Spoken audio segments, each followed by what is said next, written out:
नमस्कार। अच्छा, एक बहुत ही आम से शब्द के बारे में सोचते हैं, OR। हम सब इसे दिन में न जाने कितनी बार इस्तेमाल करते हैं, है ना? पर क्या कभी सोचा है कि ये छोटा सा शब्द, इसमें आपकी इंग्लिश को बदलने की ताकत हो सकती है? चलिए आज इसी के शक्तियों को जानते हैं। जैसे ये सवाल, चाय या कॉफी, कितना सिंपल है, राइट?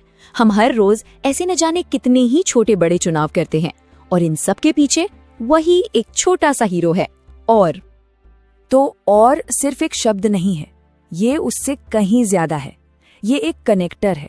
इसे ना एक पुल की तरह समझिए, एक ऐसा पुल जो अलग अलग आइडियाज, अलग अलग चॉइसेस को आपस में जोड़ देता है। अगर हम इसकी टेक्निकल साइड देखें तो OR एक कोऑर्डिनेटिंग कंजंक्शन है। अब ये भारी भरकम शब्द सुनकर घबराना नहीं है। इसका सीधा सा मतलब है कि ये विकल्पों यानी चॉइसेस को जोड़ता है। और हिंदी में तो इसके कई रूप हैं। सिचुएशन के हिसाब से ये या भी बन जाता है, नहीं तो भी, और वरना भी। तो चलिए एकदम बेसिक से शुरू करते हैं। सबसे पहले इसकी बुनियाद को पकड़ते हैं, यानी जब OR हमें दो चीजों के बीच एक सीधी साधी चॉइस देता है, जैसे you can buy a pen और अ पेंसिल, या फिर वी कैन ट्रैवल बाय बस और बाय ट्रेन। देख रहे हैं, चाहे पेन और पेंसिल में से चुनना हो या बस और ट्रेन में से, और ही है जो इन ऑप्शंस को हमारे सामने रखता है। ये इसका सबसे पहला और सबसे सीधा काम है, दो चीजों को जोड़ना और हमें चुनने का मौका देना। ठीक है, तो ये तो हो गई सीधी सी बात, लेकिन और सिर्फ इतने तक ही सीमित नहीं है। इसका एक ज्यादा कह सकते हैं पावरफुल साइड भी है, एक ऐसी साइड जहां ये एक चेतावनी या किसी बुरे अंजाम की तरफ इशारा करता है। हाँ, ऐसी सिचुएशंस में और का मतलब बदल जाता है। ये या नहीं रहता, ये बन जाता है वरना या नहीं तो। बेसिकली ये एक कॉज एंड इफेक्ट वाला रिश्ता बना देता है कि भाई ये काम कर लो वरना कुछ गड़बड़ हो जाएगी। चलिए इसे एक उदाहरण से समझते हैं। सोचिए कोई सलाह दे रहा है, स्टडी हार्ड यानी मेहनत से पढ़ो। अब इसके साथ एक बुरा नतीजा जोड़ते हैं, यू विल फेल, तुम फेल हो जाओगे। अब इन दोनों को और से जोड़ दीजिए, स्टडी हार्ड और यू विल फेल। बन गई ना एक जबरदस्त चेतावनी। अब और को इस्तेमाल करने के कुछ जरूरी नियम भी हैं, कुछ रूल्स ऑफ द रोड जिन्हें जानना बहुत जरूरी है, खासकर उन जगहों पर जहां अक्सर लोग गलती कर बैठते हैं। ये वाला नियम तो गांठ बांध लीजिए। जब भी कोई सेंटेंस नेगेटिव हो, मतलब उसमें नॉट लगा हो, तो वहां एंड नहीं, हमेशा और का इस्तेमाल होता है। ये एक बहुत ही कॉमन मिस्टेक है। तो हम कहेंगे he does not like T और कॉफी, एंड कॉफी नहीं। अच्छा, अब आते हैं सवालों पर। सवाल पूछने के लिए भी और एक जबरदस्त टूल है। ये सामने वाले को जवाब देने के लिए बिल्कुल साफ साफ ऑप्शन दे देता है। जैसे कोई पूछे, इज टुडे मंडे और ट्यूसडे? अब जवाब देने वाले के पास दो ही रास्ते हैं, है ना? इससे बातचीत एकदम टू द पॉइंट और क्लियर रहती है। और पता है, और का एक और मजेदार इस्तेमाल है। कभी कभी हम खुद को करेक्ट करने के लिए या अपनी बात को और साफ करने के लिए भी इसका इस्तेमाल करते हैं। ये तब बहुत काम आता है जब हम किसी चीज को लेकर 100% श्योर नहीं होते। जैसे इस सेंटेंस को देखिए, शी वॉज बॉर्न इन 2002 और मे बी 2003।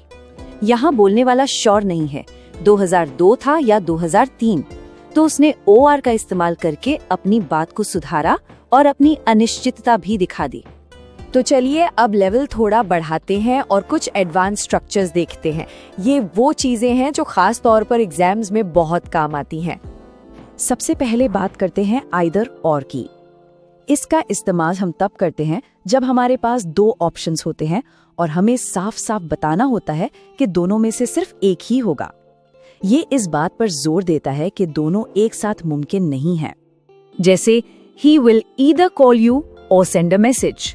ये सेंटेंस बिल्कुल साफ कर देता है कि वो या तो कॉल करेगा या मैसेज भेजेगा, दोनों काम एक साथ नहीं करेगा। either और इस चॉइस को एकदम क्रिस्टल क्लियर बना देता है। अब जो नियम आ रहा है वो परीक्षाओं के लिहाज से मतलब हद से ज्यादा जरूरी है, तो इस पर पूरा ध्यान दीजिएगा। नियम बहुत सिंपल है। जब दो सब्जेक्ट्स और से जुड़े हों तो जो वर्ब होती है यानी क्रिया, वो हमेशा अपने सबसे नजदीकी सब्जेक्ट के हिसाब से लगती है। इस सेंटेंस को देखिए, हिज फ्रेंड्स और राम इज कमिंग। यहाँ वर्ब क्या है? इज। अब इज के ठीक बगल में सबसे नजदीक कौन सा सब्जेक्ट है? राम, और राम सिंगुलर है, इसीलिए यहाँ इज लगा। भले ही दूसरा सब्जेक्ट फ्रेंड्स प्लूरल हो, उससे फर्क नहीं पड़ेगा। अब जरा उल्टा करके देखते हैं। राम और हिज फ्रेंड्स आर कमिंग। अब क्या हुआ?